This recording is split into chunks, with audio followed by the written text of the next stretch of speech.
大家好，我是波波，今天给大家分享一道凉拌菜——腐竹木耳黄瓜。最近我们这里的天气非常炎热，来一盘清爽又简历的凉拌菜，真的巨开胃，做法又简单，赶紧做起来吧。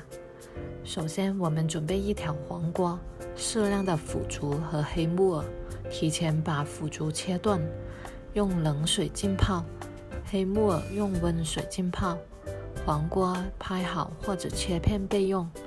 接着我们烧开水，把黑木耳和腐竹倒入锅中，煮2到3分钟，时间不宜过长哦，不然腐竹就太软了。时间到了，我们关火，把腐竹和木耳捞出，过一次凉白开水，控干水分。接下来我们来准备花生米，锅热，加油，放入花生，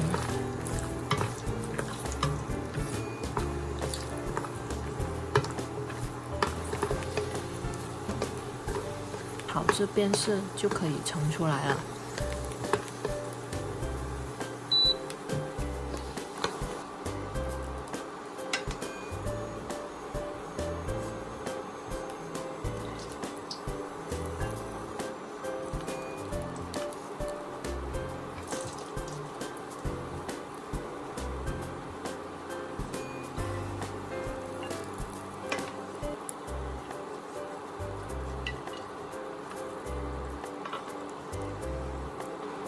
把锅里的热油倒入我们的调料碗中，碗中我们有适量的熟白芝麻、蒜末，还有切断的干辣椒。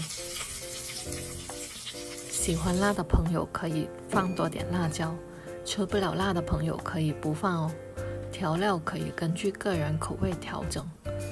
然后我们加入适量的生抽、适量的糖、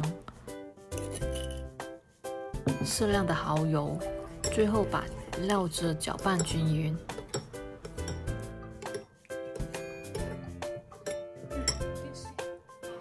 我们把最后的配菜和调料倒入一个大盆中，把它们搅拌均匀，最后就可以上碟了。